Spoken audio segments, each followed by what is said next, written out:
Un tas, ko es minēju pirms tam, lai mēs padomātu par šīm krāsām un arī par šiem toņiem. Jāsāk ar jautājumu, nu vai esat pamanījuši, ka daļa no mums mēdz izmantot balto fonu datorā un telefonos, un ir daļa, kur ir uzlikuši šo melno fonu, jeb melno režīmu. Angliski tas varētu saukties kā dark mode, melnais, jeb tumšais režīms. Kolēģi, ierakstiet sarunu sadaļā, kurš režīms labāk patīk jums? Baltais vai tumšais? Balts, balts, balts, tumšs, balts, balts, balts. Baltais labāk. Tas, ko es ļoti pamanu, arvien vairāk, ka patiešām ļoti daudz cilvēku, un es to redzu īpaši uz jauniešiem, arī uz pusauģiem, izvēlas tumšo.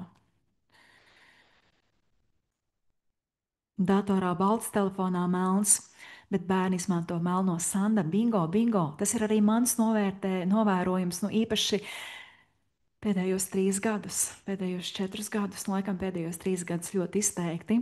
Jā, jā, mēs esam tāda vecāka paudze, mēs liela daļa sakam, ka baltie. Jā, mans dēls arī izmanto melno. Jā, un zināt, kāpēc viņi izmanto melno?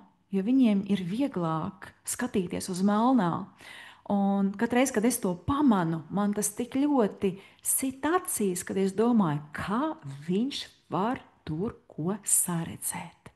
Nu, lūk, un to ir svarīgi saprast par balto un melno režīmu. Es saukšu viņu tā. Tad angliski tas sauksies kā šis dark mode, tumšais, ja melnais režīms, ka šis kontrasts starp tekstu un fonu ir ļoti svarīgs lasīšanas atvieglošanai. Un šiem cilvēkiem, kuri izmanto tumšo fonu, viņiem tas palīdz. Man ir grūti pieņemt, ka tas varētu palīdzēt man, bet kas ir tā mūsu spēja saprast to, ka citiem tas var palīdzēt, ka citi lasa, tver atšķirīgi. Viņiem tas pārāk spēcīgais kontrasts, un kontrasts priekš dislektiķa ir melns teksts uz balta fona. Tas, ko jūs pašlaik skatāties prezentācijā, ja? Tad ir burti, melni burti uz balta fona. Tas var būt šis spēcīgais kontrasts, kas viņiem var radīt tādu mirgošanu un grūtības noturēt skatienu. Un viņiem balti burti uz melna fona ir vieglāk lasāmi. Tas viņiem atvieglo šo lasīšanu. Un tas, ko mēs varam darīt, mēs varam izmantot arī tādu mīkstāku kontrastu.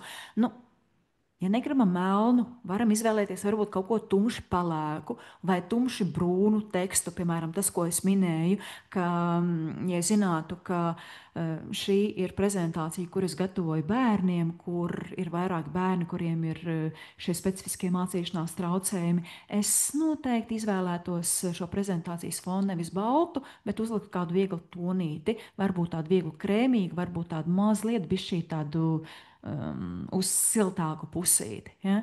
Es neizvēlētos šo spilgti balto, lai nebūtu šis spēcīgais kontrasts, kas varētu būt priekš viņiem, kad ir šie melnie burti uz šī baltā fona.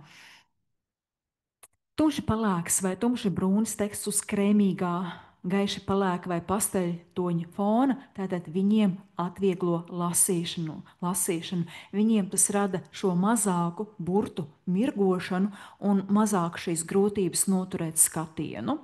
Jā, tātad jā. Atkal mūsu telefons ir mūsu pārziņa. Un jā, brīnišķīgi, ka šie bērni, kuriem tas varētu palīdzēt, un mūsdienās patiešām ar vien vairāk, par ko mēs arī nerunājam, bet par ko arī mēs varētu diskutēt, mūsdienās ir ļoti strauja augšupēji tieši runājot par šiem specifiskiem mācīšanās traucējumiem. Un iespējams arī tāpēc ir atrasta arī šī iespēja, ka šī tumšā iespēja mobilajās ierīcēs vai datoros arī dzēn ir, un to izmantot, tas arī var mums palīdzēt.